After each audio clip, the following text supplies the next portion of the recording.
Hi everyone, I hope you're good guys and welcome for a new video. So today's video is about analyzing and see how Ento made his track La Cle Des Champs, and it's a very interesting track. I know it's a bit of an old track, one of my favorite from him, and chord progression, the sound is very interesting, the structure of the track. So I wanted first to make just a basic large tutorial about Hungry Music label, but then after I started to analyze this track and I decided to just specify and kind of recreate entirely the track. So as you can see, like the structure, I didn't do the end, but like the structure of the track, I recreate everything, the drums, the bass, the bar, the harp. We're gonna have a listen, and the thing is I'm gonna first explain a little bit each sound, how it's been made, like the sound is on side, and then after we're gonna dig into the chord progression and harmony and stuff like that, because it's really interesting things that Ento does. So yeah, that's kind of thing I try to do. It's like analyzing track, the structure, the chord progression. Even though I'm not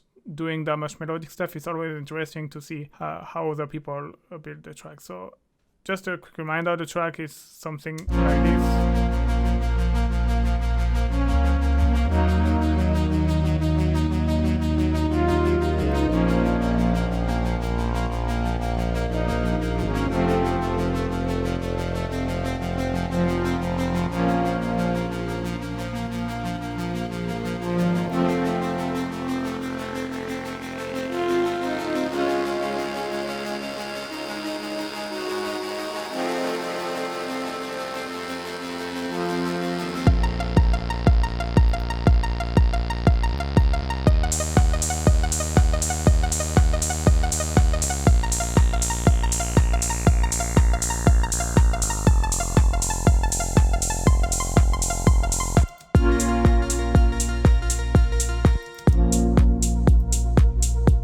So yeah, that's what I've managed to recreate. So first, let's talk about the drums. I use the 808 kit from Ableton Live, the native one, because like this everyone can use it.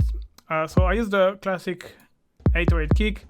So his kick is a bit different. It's probably kind of an 808 kick with a bit of layer to have a different kind of click on top. But I've shortened the decay, and one thing to have a little bit of not natural click, but from like the kick from, if you want to click straight away from the kick, you can apply pitch envelope, and it's always a good way to kind of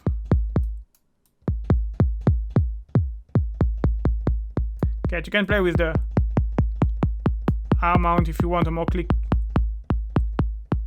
depends how you want, but you can play with the two parameter and get you kick clicky. Then just EQ to kind of cut here because it was unnecessary, and here just to boost a little bit this clicky, and just a bit of reverb to accentuate again this kind of click. And so the kick is playing 4 to floor, and then second thing we have this close hi-hat. So as you can see, it's playing in stereo. The original is in stereo. I didn't put reverb, but that's how it play. You can see here. And then we have, so you've seen there is kind of maracas, which play at this part here at the beginning. And wait.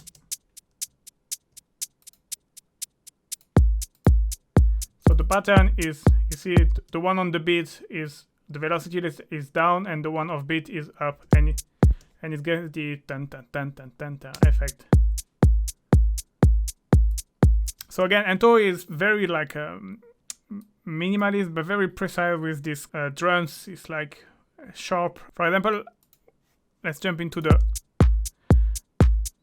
clap. So it's not exactly an 808 clap he used, but here the thing is interesting. You can hear, if you pay attention to the original, you have like some kind of stereo movement, like one is more mono than the other. I don't know if you can hear, but so there is probably different way to do that. Maybe play with the width. What I've done, I just play with the filter of the stereo. This is the delay device that I put, as a Haas effect, where you put it in time, bring down the feedback, 100% dry wet, and then I play with the filter. So like this, you can kind of different kind of claps. So you can do that. You can as well, sometimes they shorten it, you know, like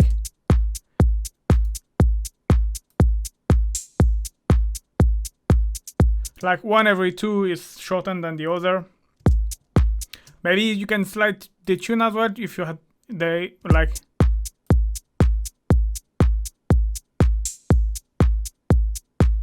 And it's kind of adding variation, and that's something he does as well.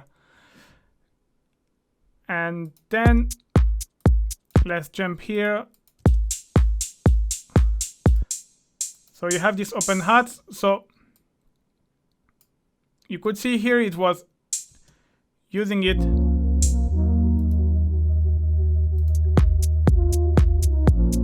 at the end of. So that's something he does, and you see there is a kind of repeat with the close hi-hat as well. So you can hear at the end of the second bar, you have the open hat playing, and then you have the close hi-hat doubled at the end of the third bar. And that's the kind of little variation here and there as well. He does a lot. So then he had the kind of another shaker, which is more kind of egg shaker. You know, I didn't have any sample of that, but like for example, you can easily do your own. You take like the Kinder, you know, the sweet, the Kinder. You take the egg, the yellow egg, and you remove the surprise obviously, and then you put inside, I don't know, either rice or some gravel or anything which is small and granular, and you can easily make your own shaker basically, because this kind of stuff is hard with sample. But yeah, here is how it is. So now the open hat is playing every offbeat as well, and you have this shaker which is kind of playing the same like the first maracas.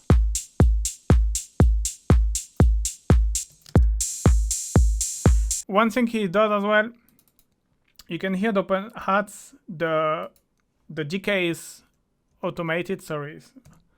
So here is like, here is kind of almost like a ride on this part. And yeah, that's things to consider as well, playing with the decay to add variation. You can see here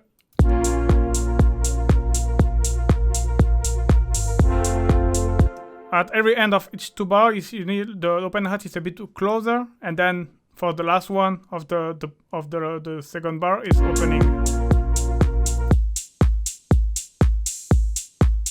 And yeah, just a bit of variation, and yeah, that's it for the drum. All right, so let's jump into the bass. Bass is a kind of basic pattern.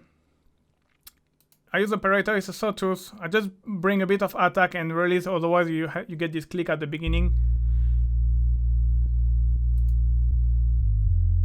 And as you can see, the resonance is pretty high. So yeah, sawtooth, low pass filter, like kind of Moog Prodigy, Moogie low pass filter, 24 dB, like later style, and frequency very down. But as you can see, the resonance is up. It's because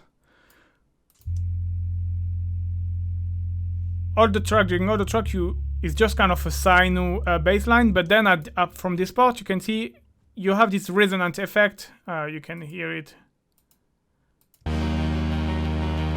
Listen to the bass line.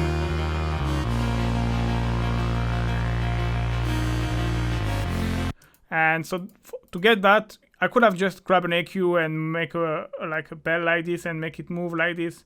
But as here the bass is like, the filter is always down, I just bring the resonance up. And this way when you automate your filter, you get this as well. So then after I just automate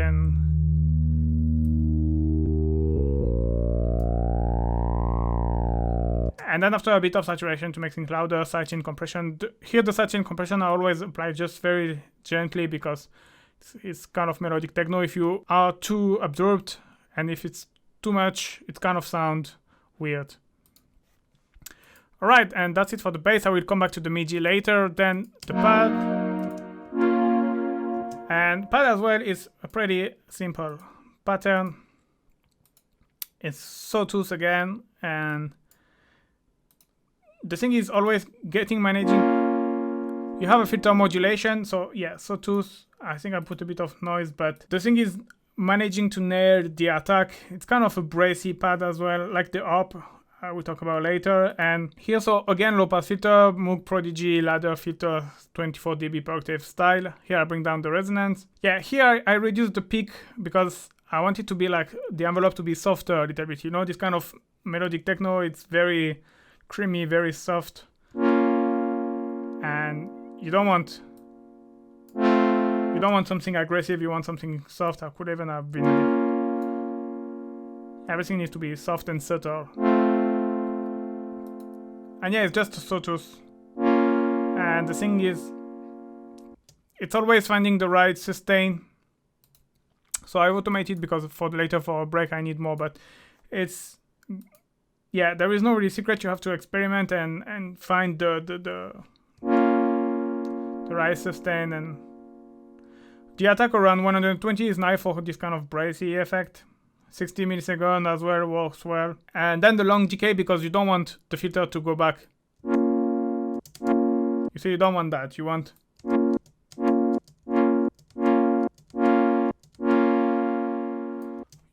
the filter to take time to go back down.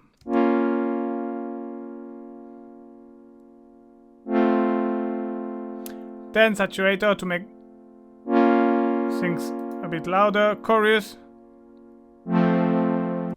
always work well on pad. Give a bit of stereo, give a bit of detune effect as well.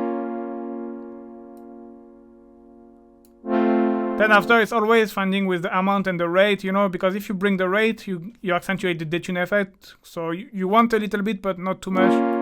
You see here it's too much. And same with the amount, you know, if you put too much amount, it's kind of stereo with, even accentuating the stereo effect by the chorus. Like I have my patch super wide and a bit of reverb. A decay around 3-4 seconds and around 30% of dry wet. And then after, yeah, it's all about, he's automating a lot the filter, and I guess it's the filter envelope. I'm not honestly sure, but because sometimes the bracy effect is a bit more pronounced than other time. And so I'm wondering if it's not like, yeah, with the envelope, sometimes the pad is more like this. Like the bracy effect is more emphasis on some chord than others. So maybe with this envelope amount to kind of modulate that. And yeah, that is for the pad. And then the pad I needed, it's kind of a bracy arpeggiator. So I use my rack Send Brass. Obviously it's analog. And here the thing is to there is two things. First is, again, it's like about the filter and the envelope and the attack. So like I say, around 60, when you have an attack around 60 milliseconds, 120 milliseconds, you instantly get kind of you see here you have something plucky, but if I bring something something around 60 milliseconds, straight away I've got something more like a brass, or you can go up 120 if you want something softer. Yeah, it's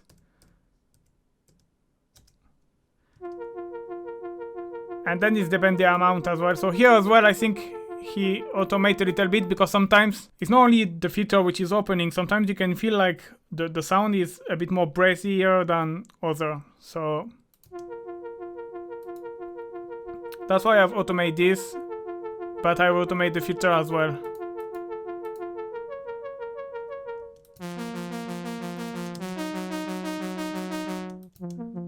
And you can hear there is a bit of noise when I open the filter. And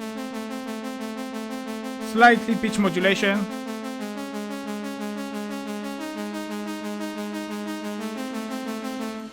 And so here on the rack, the amplitude follow the filter envelope. So yeah, short decay as well. This you can maybe during the break you can put it a bit longer to accentuate the tension. And then after I deactivate from the original rack, it's arpeggiator. Obviously, I will come back to it later in up mode. And the rate is 12. And yeah, I will come back to this later with the note. And yeah, then after it's just my original rack is like to make things very stereo. So you know, usually you see me often I use the delay of I have a pre-made delay which is called stereo width, and it's basically the has effect. But with this one, I couldn't get the stereo I wanted, so that's why I made this rack. Because sometimes when you really want something super stereo, and this rack works better.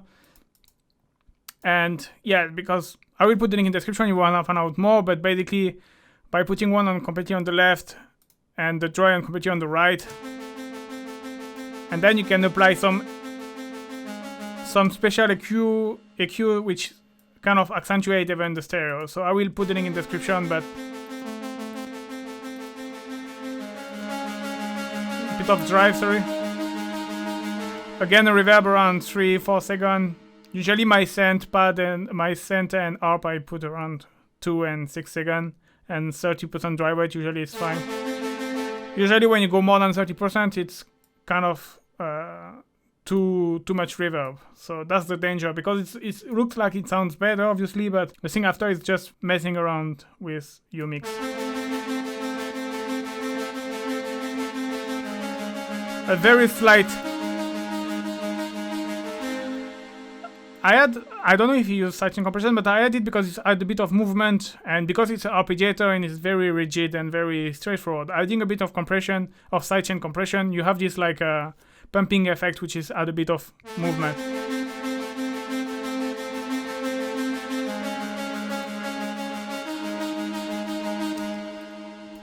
And then we have this Arp Break, which is basically this. I'm not gonna talk too much about. It's kind of a basic sine wave that I automate the filter, and with some overdrive and in a lot of reverb. This is like the original sound. This is basic, but I put it because I recreated the sound. And then you have, so this I didn't manage, to be honest, with you to recreate as close as the original. The original sounds very like 8-bit kind of sound, but something very plucky. You need a very short decay, attack at 0. And yeah, yes.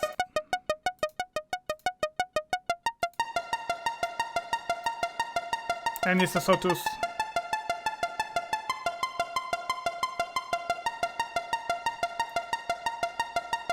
And there you have this.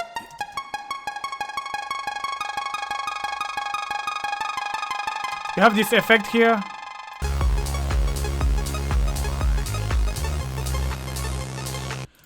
Which is, I create a return with 2 delay, and you get this kind of similar effect of a lot of delay.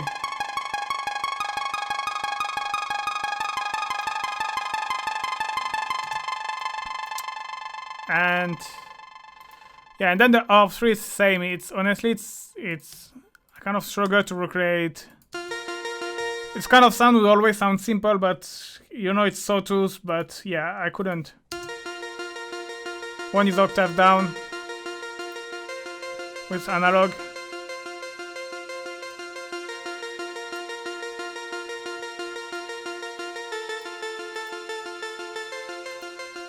And yeah, 2 sawtooth, filter modulation, but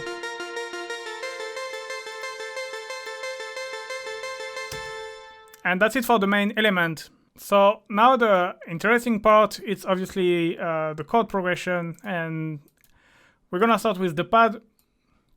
So you can see there is a kind of pattern which is repeating, and the base is this 4 chord progression, and you can see that I put them in white here, and then after you can see you have a gray, a blue, and a darker blue. And basically it's that's mainly like the 4 chord progression which build the track around, and this pattern is repeating. As you can see, you have it here and then it's repeating here again. Here you have this break, but then after you have these 2 last, and then after it's starting again from the beginning, the 4 that I was talking about, and it's this. So we're gonna analyze this 4 chord progression, and I've put it here because this way it's easier. You have all of them.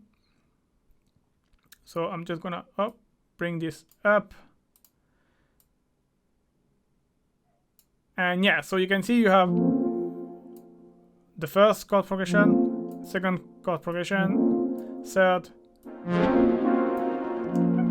and fourth.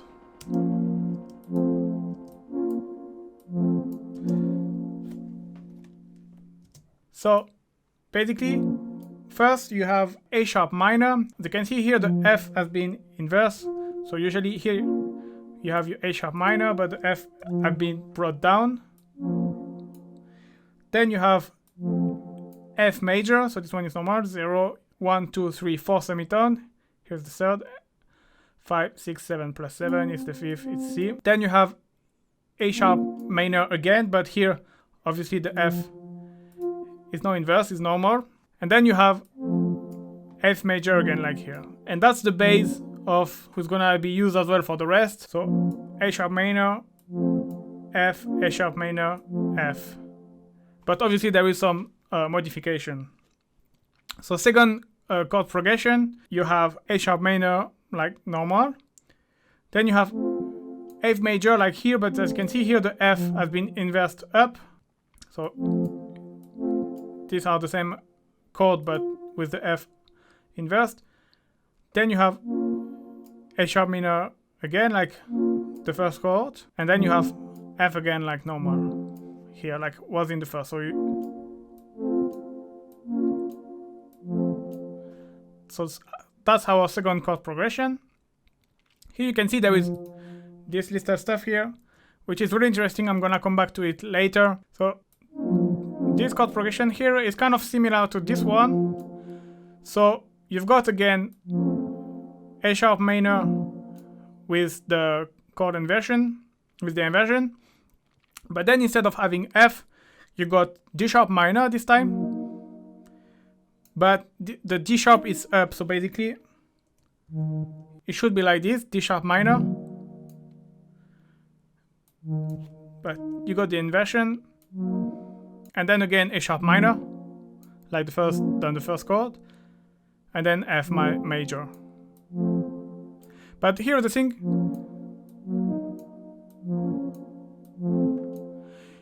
is what makes the difference, and the thing really interesting is this note that he had at just before the next chord, and it's completely changing the tone.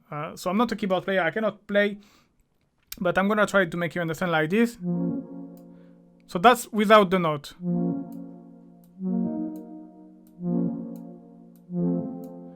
And now if I play the note,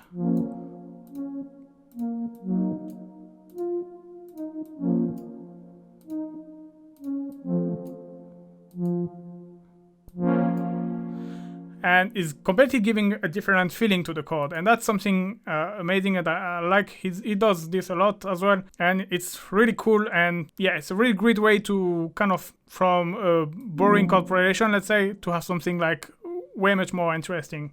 All right, and then our last chord progression. So you have here A sharp minor again, like all of the other. So here the filter is just a bit open, that's why it sounds a bit different. But then you have F. So again, it's sounding like the first chord, which is from the first chord progression. But then we've got C sharp major, sorry, but here the G is down, so usually should be like this. And here you have your C sharp major chord with the third here at +4 semitone and the fifth here at +7. But when you bring it down, and then again F. But here again, the fact to add this it's completely changing.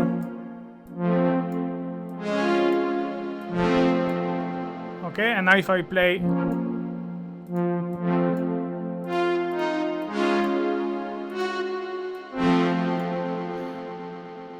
yeah, that's just crazy how like 4-liter note can completely change the move of the chord progression. Because basically this chord progression is exactly the same than this one. Instead of having A sharp minor, you have C sharp major and plus this little note. And so these 4 chord progression, it's what's gonna play the whole track. So sometimes here you see he's like, here it's like the 2 last, and then you start again with these 2. And we're gonna see later why, but you can have a minute and watch how it put all of this chord progression together. And then the second interesting element obviously is the arp. And so here's the MIDI note, but what we're gonna do is like, I'm gonna select the pad, and this way here we can see basically, so the yellow is the arp, so which note he play for the arp, and the blue is which note he play for the pad. And like this, by superposing them, we can see like what time he choose what. And so yeah, let's just bring this a little bit.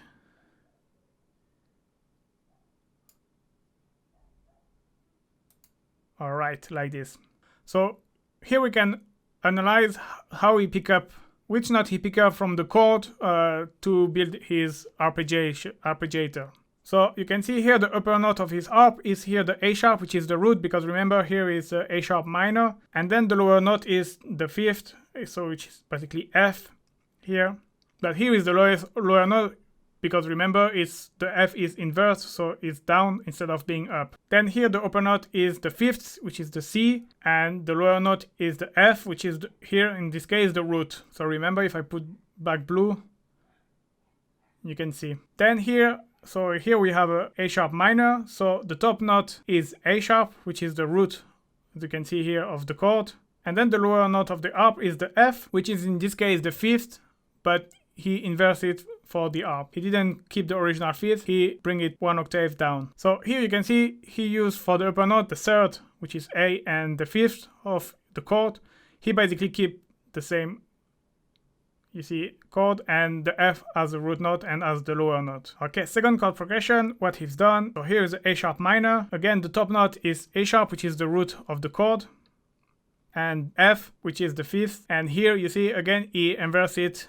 He took the 5th but bring it down. So here we have F major. So here he took the A, which is the 3rd of the chord, and he took as upper note, and he took F, which is the root, as the lower note of his harp. Then here we have A sharp minor, and he took the 3rd as his upper note, and he took the A sharp, which is the root, as his lower note. And so here I would say that the lower note is the A, so it's the 3rd, and as the upper note he used the 5th and the root. Here it's a bit like kind of switch, but correct me if I'm wrong in the comments. And then you have so A sharp minor again, and at the top note you have A sharp, which is the root, and the lower note is F, which is the 5th. We remember which had been inverse already in the chord progression of the pad. So then you have D sharp minor, and here you can see the D sharp is the top note, which is the root, and as the lower note you have A sharp, which is basically the 3rd. You see, because you should, this one has been inverse, and basically you should have your D sharp here, if you remember. Okay, and then after we have A sharp as which is the root note as the top, and F, which is the 5th, as the lower note again. Remember again here, it's been inversed before. And then finally we have F major here, and the top one is A, which is the 3rd, and C, which is the 5th, and as the lower note we have F, which is the root of the chord. And then last chord progression, what is done, here you have A sharp minor, so you have the top note, which is A sharp, which is the root of the chord, and F, which is the 5th, and because it's inverse again, it's down. And then we have F, so you can see here he used the top note, he used the 5th, and for the second note down, the below down note, he used the 3rd. And then here we have C sharp major, and as top note he used C sharp, which is the root note, and he used D sharp, which is like the third diminished, and he used the G sharp, which is the fifth, but remember it's inverse because it should be up there. And then last one, F major, and again he used the C as a top note, which is the fifth, and the A as the lower note, which is the third. So here, why I've done that, it's allowed you to kind of examine it and trying to understand how he's done things. So yeah, that's interesting to see and to check and to analyze a little bit. And for example, you can see that in almost all of his arpeggiator, he includes the root note, either playing the upper note or the lower note. And yeah, there is just two exceptions on the last chord progression, which is here, that he doesn't choose the root note on this chord, and here as well. But that's the usual case, otherwise it's always taking the root note and then after alternating with the third or the fifth. And then you have the bass line. So basically, the bass line is following the root notes. So if I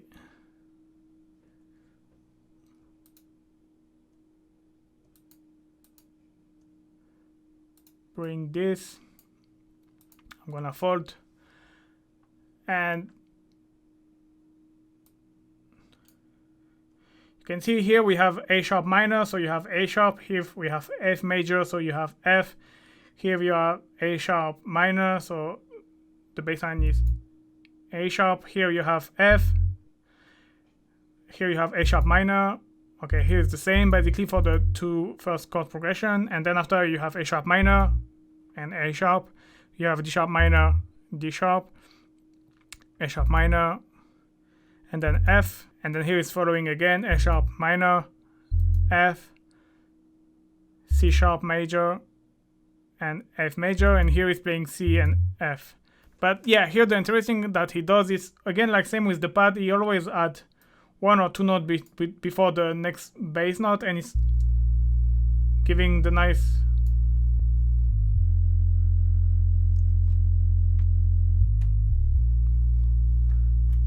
really kind of, from something boring you have something way much more interesting.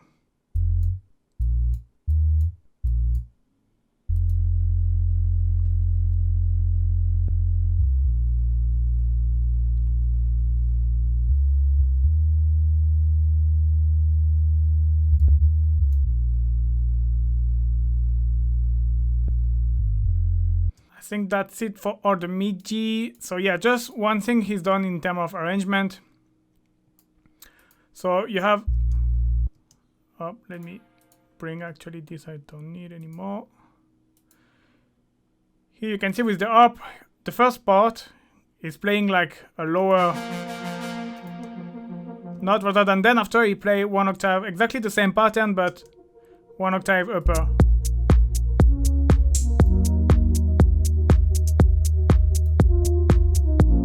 And he bring it back here when the second long break is coming.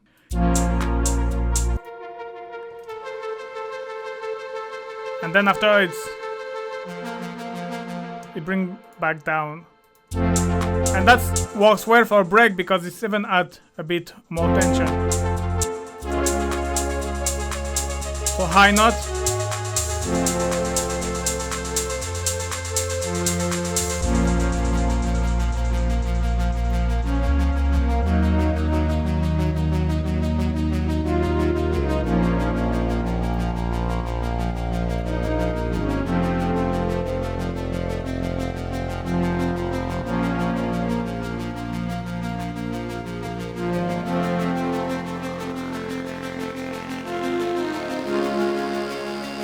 And then you have here this Arp playing, and then you have a new Arp coming.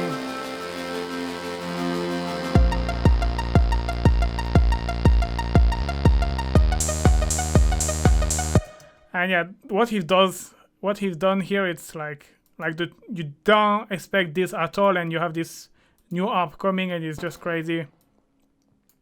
I remember the first time I heard this song, I was just blown away. And yeah, this Arp is basically very similar to so if you grab this here, So if you take the Arp as a comparison, you can see that this one is not changing exactly the same melody, but if you take this one, you can see there is a little variation. You can see that the second chord, and what he does basically, you take the D and you bring it an octave down, and you have the same melody down here. And yeah, that's pretty much it. After you bring another kind of Arp, which is this kind of Arp, which is different than the two first Arps, obviously, than this plucky one and then the main brassy one here. He took again these two last chord progression from the Arp, but again he kind of modified a little bit. So if you bring this here, and you can see that here what he's done, up,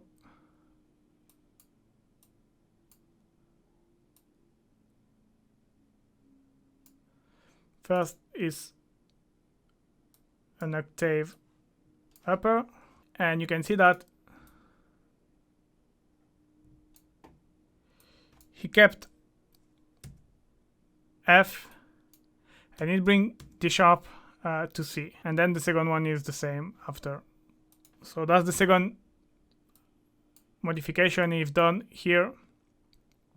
And all this little modification, obviously, it's for the whole track. It's kind of it's always the same chord progression, but it's always like some little changement and some stuff which kind of make the track still interesting and more interesting and always interesting. And yeah, pretty very good track. And yeah, I haven't done nothing for the master. I just put that, but it was just like kind of to glue and add a bit of stereo and stuff like that. But there is nothing.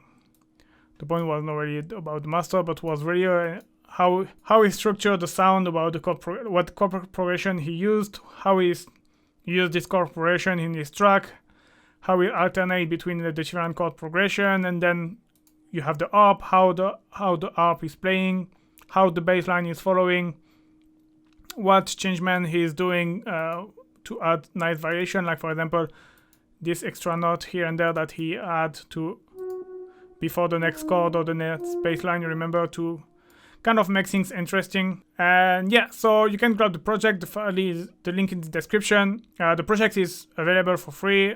You might don't have the shaker because I'm not sure if the shaker is a sample or not, but anyway, all the rest is fine. And you might examine it a little bit more with on the break. There is some effect I didn't talk about because I didn't want you to talk about the SFX because it's not something special, but yeah, you can have a look and have a look more in detail about the whole track and how it's been made. Alright guys, I hope you like it. Don't forget to like and subscribe, and see you soon guys. Bye bye.